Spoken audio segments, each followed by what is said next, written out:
नमस्कार। शेठ श्री सूरजमल तापड़िया आचार्य संस्कृत महाविद्यालय जसवंतगढ़ के ज्ञान वैवेद्य चैनल में आपका स्वागत है। देखिए, हम पढ़ रहे हैं ध्वनि। ध्वनि का हम दूसरा अध्याय हम शुरू कर रहे हैं। इससे पहले वाले अध्याय में हमने पढ़ा था कि ध्वनि क्या है, यानी किसी वस्तु पर हम प्रहार करते हैं या चोट पहुंचाते हैं या किसी वजह से कोई वस्तु है उसमें कंपन होता है और कंपन उत्पन्न होना ही एक प्रकार की ध्वनि है। और हमने ये भी पढ़ा था कि ध्वनि एक स्थान से दूसरे स्थान पर ध्वनि का संचरण होता है और उस संचरण के लिए ध्वनि को किसी न किसी प्रकार के माध्यम की आवश्यकता होती है। वह माध्यम चाहे ठोस हो, द्रव हो या गैस हो, लेकिन ध्यान रहे बिना माध्यम के ध्वनि का जो संचरण है एक स्थान से दूसरे स्थान पर नहीं होता है, यानी निर्वात में ध्वनि का संचरण नहीं होगा। देखिए, जो ध्वनि हम सुनते हैं वो मुख्यतः कानों के द्वारा मनुष्य ध्वनि सुनता है। और कानों के द्वारा मनुष्य ध्वनि किस प्रकार सुनता है इसका हम आज अध्ययन करेंगे। ध्यान दीजिए, ध्वनि को हम अपने कानों से सुनते हैं और कान के बाहरी भाग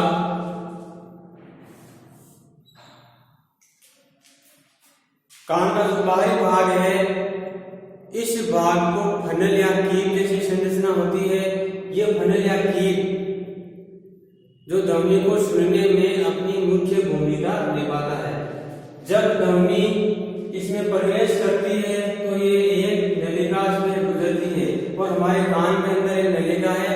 ध्वनि इस कील जैसी संरचना या फनल में प्रवेश करके एक नलिका के माध्यम से होती है और इसके सिरे पर एक पतली तानित झिल्ली होती है। हमारा इधर कान है, उस कान के अंदर नलिका का अंतिम सिरा जाकर के एक पतली झिल्ली होती है। देखिए, इसके सिरे पर पतली झिल्ली होती है, ये कर्णपटे कहलाती है। ध्वनि कंपन कर्णपटे को कंपित करते हैं और जो ये नलिका होती है वो नलिका एक पटे है, कर्णपटे बोलते हैं, उस पर जाकर टकराती है और वो कर्णपटे जिसमें कंपन उत्पन्न होता है। कर्णपटे कंपन को आंतरिक कर्ण तक भेजता है और जो ये कर्णपटे है यानी पतली झिल्ली है जो इस ध्वनि के द्वारा जो कंपन उत्पन्न होता है वो उस कंपनों को इनर ईयर यानी आंतरिक कर्ण को पहुंचाता है। आगे देखिए, वहां सुनते को मस्तिष्क तक भेज दिया जाता है और इस प्रकार हमें ध्वनि सुनाई देती है और इस प्रकार से हमें ध्वनि का आभास होता है। तो ये संपूर्ण प्रक्रिया क्या देंगे, ये जो फनल है, फनल ध्वनि टकरा करके हमारे कान के अंदर जाएगी और एक नलिका के माध्यम से होती हुई कर्णपटे से टकराएगी। कर्णपटे से जैसे ही ध्वनि टकराती है कर्णपटे में कंपन उत्पन्न होता है और वो कंपन इनर कान के अंदर पहुंचता है और वहां से इनर कान के द्वारा जो सूचना है वो मस्तिष्क से पहुंचती है और हमें ध्वनि का आभास होता है, हमें ध्वनि सुनाई देती है। इस प्रकार से मनुष्य में है जो ध्वनि सुनाई देती है। आगे जान लीजिए, दोलन गति। जैसे नाम से प्रतीत हो रहा है, यदि कोई वस्तु है अपने इर्द गिर्द जो गति करती है वो कहलाती है दोलन गति। जैसे ये वस्तु है या चौक है अपने इर्द गिर्द यूं गति कर रही है तो ये गति कहलाएगी दोलन गति। ध्यान दीजिए, किसी वस्तु का बार बार इधर उधर गति करना दोलन गति कहलाता है या कंपन करना दोलन कहलाता है। इससे देखिए आगे, आवृत्ति। आवृत्ति का तात्पर्य है कि एक सेकंड में, प्रति सेकंड में जो दोलन होता है या दोलनों की संख्या होती है वो एक आवृत्ति कहलाती है। कहलाती है। यानी एक दोलन में या प्रति सेकंड में कितने दोलन हो रहे हैं वो हमें विज्ञान की भाषा में उन्हें आवर्ती कहते हैं। आवर्ती का तात्पर्य यह है कि प्रति सेकंड होने वाले दोलनों की संख्या दोलन की आवर्ती कहलाती है। प्रति सेकंड होने वाले दोलनों की संख्या दोलन की आवर्ती कहलाती है। अब हम इनका विस्तार से अध्ययन करेंगे।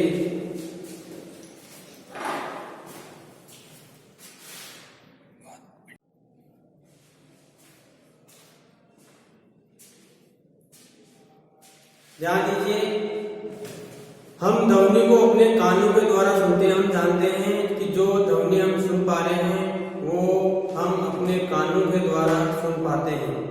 कान के बाहरी भाग की आकृति कीप जैसी होती है। जब ध्वनि इसमें प्रवेश करती है तो ये एक नलिका से गुजरती है जिसके सिरे पर एक पतली तानी झिल्ली होती है। इस झिल्ली को हम कर्णपटे कहते हैं। ये एक महत्वपूर्ण कार्य करता है।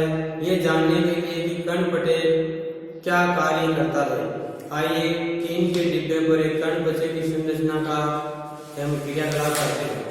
देखिए, कर्णपटे एक तानित रबड़ की शीट के समान होता है। ध्वनि के कंपन कर्णपटे को कंपित करते हैं। कर्णपटे कंपनों को आंतरिक कर्ण तक भेज देता है। वहां से संकेतों को मस्तिष्क तक भेज दिया जाता है। इस प्रकार हमें ध्वनि सुनाई देती है।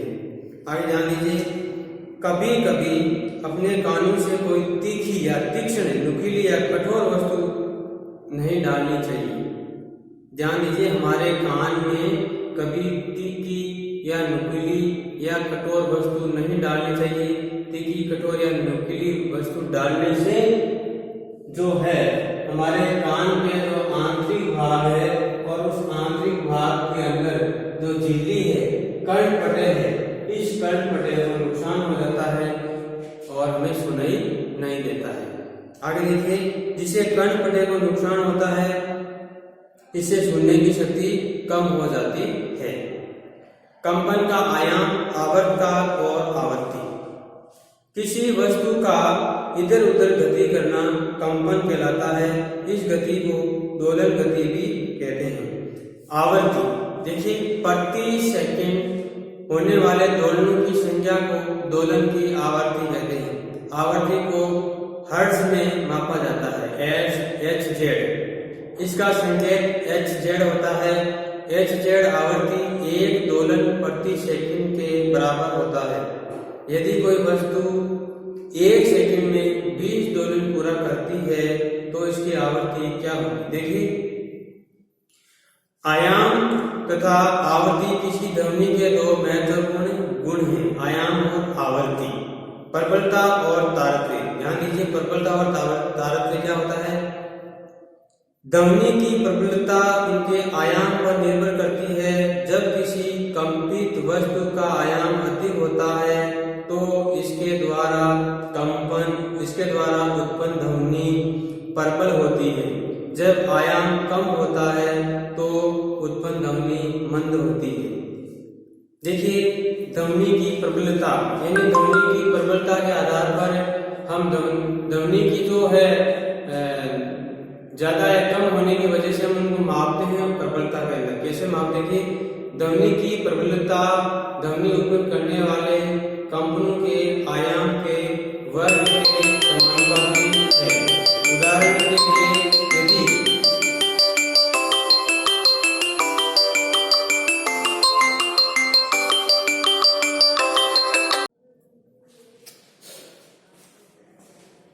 यानी ध्वनि की प्रबलता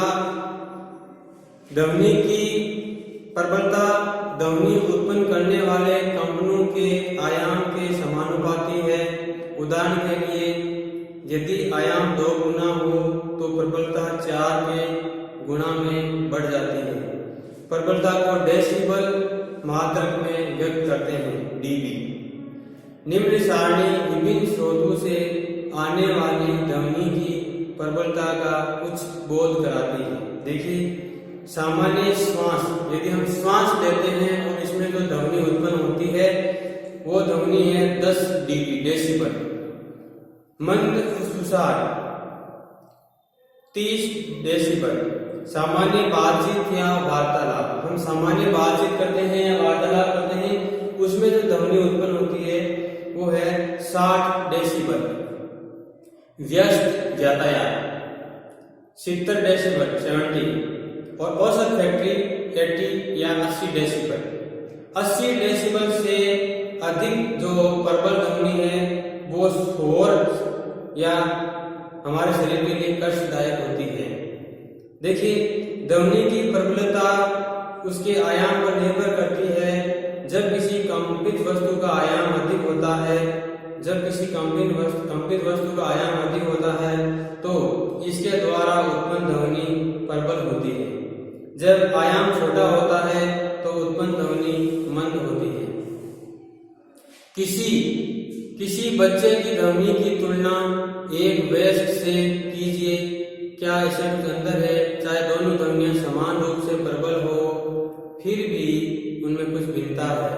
देखिए, आवृत्ति ध्वनि की तीक्ष्णता या तारतम्य को निर्धारित करती है।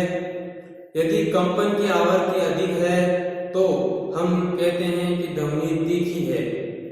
यदि कंपन की आवृत्ति कम है तो हम कहते हैं कि ध्वनि का जो तारतम्य है वो कम है। आगे ध्यान दीजिए, उदाहरण के लिए ढोल मंद आवृत्ति से कंपन होता है। ढोल बजाते हैं वो मंद आवृत्ति से कंपन होता है, इसलिए यह कम तारतम्य की ध्वनि उत्पन्न करता है। दूसरी ओर सीटी की आवृत्ति अधिक होती है और इसलिए अधिक तारतम्य की ध्वनि उत्पन्न करती है। पक्षी उच्च तारतम्य की ध्वनि उत्पन्न करता है, जबकि शेर की दाढ़ का तारतम्य मंद होता है, तथापि शेर की दाढ़ अत्यधिक प्रबल होती है, जबकि पक्षी की ध्वनि दुर्बल होती है। आप प्रतिदिन बच्चों या वयस्क की आवाज सुनते हैं, क्या आप अपनी आवाज में कोई अंतर पाते हैं? क्या आप कह सकते हैं कि बच्चे की आवाज की आवृत्ति वयस्क की आवाज की आवृत्ति से अधिक है? सामान्यतः एक महिला की आवाज किसी पुरुष की आवाज की अपेक्षा अधिक आवृत्ति की और अधिक तीव्र होती है। यानी एक महिला की आवाज की जो आवृत्ति होती है पुरुषों की आवाज की आवृत्ति की तुलना में अधिक होती है। श्रव्य और अश्रव्य ध्वनियां। ध्वनि उत्पन्न करने के लिए हमें एक कंपायमान वस्तु की आवश्यकता होती है। क्या हम सभी कंपायमान वस्तुओं को सुन सकते हैं? तथ्य यह है कि लगभग 20 कंपन प्रति सेकंड से कम आवृत्ति की ध्वनियां मानव कान सुन नहीं सकता। ये कह सकते हैं कि 20 हर्ट्ज से कम आवृत्ति की ध्वनियां मानव कान द्वारा स्वयं सूचित नहीं की जा सकती है। ऐसी ध्वनियों को अश्रव्य कहते हैं। इधर लगभग 20,000 कंपन प्रति सेकंड से अधिक आवृत्तियों की ध्वनि को भी मानव कान सुन नहीं सकता है। अतः मानव कानों के लिए श्रव्य ध्वनि के जो प्रास है जो 20 हर्ट्ज से 20,000 हर्ट्ज तक होती है, इसका मतलब होता है कि केवल 20 हर्ट्ज से 20 किलो हर्ट्ज की आवाज को भी मनुष्य सुन पाता है। आइए ध्यान दीजिए, कुछ जंतु 20,000 हर्ट्ज से अधिक की आवृत्ति को ध्वनि को सुन सकते हैं। कुत्तों में ये क्षमता है। पुलिसकर्मी उच्च आवृत्ति की ध्वनि उत्पन्न करने वाली सीटियों का उपयोग करते हैं। इससे कुत्ते सुन सकते हैं लेकिन मानव नहीं सुन पाते। जाने माने प्राश्रव्य ध्वनि उपकरण जो चिकित्सा के क्षेत्र में अनेक समस्याओं के अनुसंधान एवं निदान के लिए प्रयोग होते हैं, 20,000 हर्ट्ज से अधिक की आवृत्ति पर कार्य करते हैं। शोर और संगीत। देखिए, शोर और संगीत में क्या अंतर है? शोर का मतलब यह है साधारण बोलचाल की भाषा में जो हमें कानों को अप्रिय लगता है, हमें शोर को सुनकर हम बेचैनी अनुभव करते हैं, वो शोर कहलाते हैं। संगीत का मतलब जो हमें कर्ण प्रिय लगते हैं उसे संगीत कहते हैं। ध्यान दीजिए, हम अपने चारों ओर विभिन्न प्रकार की ध्वनियां सुनते हैं। क्या ध्वनि सदैव सुखद होती है? क्या ध्वनि कभी कभी आपको कष्ट पहुंचाती है? कुछ ध्वनियां आपको सुखद लगती है जबकि कुछ अच्छी नहीं लगती।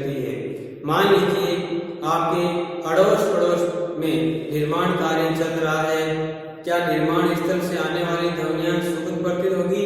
नहीं। क्या आपको बसों और ट्रकों की ध्वनियां अच्छी लगती है? नहीं। इस प्रकार की अप्रिय ध्वनि शोर कहलाती है। कक्षा में यदि सभी विद्यार्थी एक साथ बोले तो उत्पन्न होने वाली ध्वनि को भी हम शोर कहते हैं। दूसरी ओर आप वाद्य यंत्रों की ध्वनियों का आनंद लेते हैं। सुस्वर ध्वनि वह है जो कानों को सुखद लगती है। सुस्वर ध्वनि जो कानों को सुखद लगती है और उन ध्वनियों को सुनकर हमें आनंद महसूस होता है। जैसे हारमोनियम द्वारा उत्पन्न ध्वनि सुस्वर ध्वनि कहलाती है। लेकिन ये संगीत अत्यंत प्रबल हो जाए तो ये संगीत ही रहता है, संगीत रहता है। ध्वनि प्रदूषण, देखिए जब ध्वनि की प्रबलता जो हम डेसिबल में मापते हैं और ये प्रबलता अधिक हो जाती है, 80, 90 या 100 तक इसकी प्रबलता पहुंच जाती है, तो हम कहते हैं कि वे एक प्रकार का ध्वनि प्रदूषण है, एक प्रकार का शोर है जो हमारे लिए, हमारे कानों के लिए हानिकारक हो सकता है। ध्यान दीजिए, आप वायु प्रदूषण के बारे में आपने सुना है। वायु में अवांछित गैसें जैसे कणों की उपस्थिति वायु प्रदूषण कहलाता है। इसी प्रकार वातावरण में अत्यधिक या अवांछित ध्वनियों को ध्वनि प्रदूषण कहते हैं। क्या आप ध्वनि प्रदूषण के कुछ स्रोतों की सूची बना सकते हैं? ध्वनि प्रदूषण के प्रमुख कारण है वाहनों की ध्वनियां, विस्फोट जिसमें पटाखों का फटना भी सम्मिलित है, मशीनें, लाउड स्पीकर आदि। घर में कौन से स्रोत ध्वनि उत्पन्न कर सकते हैं? ऊंची आवाज में चलाए गए टेलीविजन, ट्रांजिस्टर, रेडियो, रसोई घर के कुछ उपकरण, कूलर, वातानुकूलक सभी ध्वनि प्रदूषण के लिए उत्तरदायी होते हैं। अब देखिए ध्वनि प्रदूषण की कुछ हानियां। ध्वनि प्रदूषण से हमें क्या क्या हानियां हैं? क्या आप जानते हैं कि परिवेश में अत्यधिक शोर की उपस्थिति अनेक स्वास्थ्य से संबंधित समस्याओं का कारण बन सकती है? अनिद्रा, तनाव, उच्च रक्तचाप यानी हाई बीपी, चिंता तथा अन्य बहुत से स्वास्थ्य संबंधित विकार ध्वनि प्रदूषण से उत्पन्न हो सकते हैं। लगातार प्रबल ध्वनि के प्रभाव से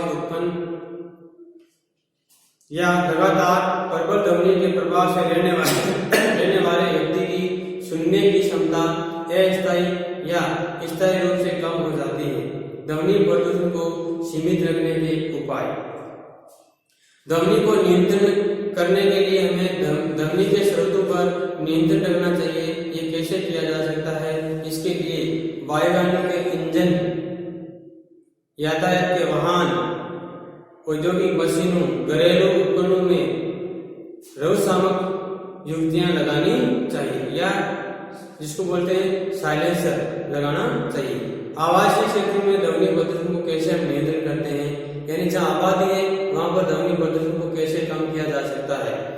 ध्वनि उत्पन्न करने वाले क्रियाकलापों को आवासीय क्षेत्रों से दूर संचालित करना चाहिए। यानी जो हमारे उद्योग धंधे लगाते हैं जिनसे ध्वनि उत्पन्न होती है वो हमारे आवासीय क्षेत्र से उनको दूर लगाना चाहिए। ध्वनि उत्पन्न करने वाले उद्योगों को आवासीय क्षेत्र से दूर स्थापित करना चाहिए। स्वचालित वाहनों के हॉर्न का उपयोग कम से कम करना चाहिए। टेलीविजन या संगीत निकायों की ध्वनि प्रबलता कम रखनी चाहिए। ध्वनि प्रदूषण के हानिकारक प्रभावों को कम करने के लिए सड़कों और भवनों के आसपास पेड़ लगाने चाहिए जिससे कि ध्वनि आवासों तक नहीं पहुंच जाए। और जो यातायात अधिकतर चलते हैं वहां पर सड़कों पर अधिक से अधिक पेड़ लगाने चाहिए। श्रवण शक्ति, देखिए सुनने में हमें क्या क्या नुकसान होता है? पूर्णतः श्रवण शक्ति जो कि विरली होती है, प्राय जन्म से होती है। आंशिक आवश्यकता सामान्यतः किसी बीमारी, चोट या उम्र के कारण होती है। कठिन श्रवण शक्ति वाले बच्चों को विशेष देखभाल की आवश्यकता होती है। ऐसे बच्चे इंगित भाषा या संकेत भाषा को सीखकर प्रभावशाली ढंग से संपर्क कर सकते हैं। क्योंकि वाक शक्ति श्रवण के परिणाम स्वरूप विकसित होती है, इसलिए श्रवण अशक्तता से ग्रस्त बच्चे की वाक शक्ति भी दोषपूर्ण हो सकती है। औद्योगिक या प्रौद्योगिक युक्तियों ने श्रवण व्यक्तियों के जीवन की गुणवत्ता के सुधार को संभव बना दिया है। श्रवण क्षतिग्रस्तों के रहन सहन के वातावरण में सुधार लाने के लिए समाज बहुत कुछ कर सकता है। धन्यवाद।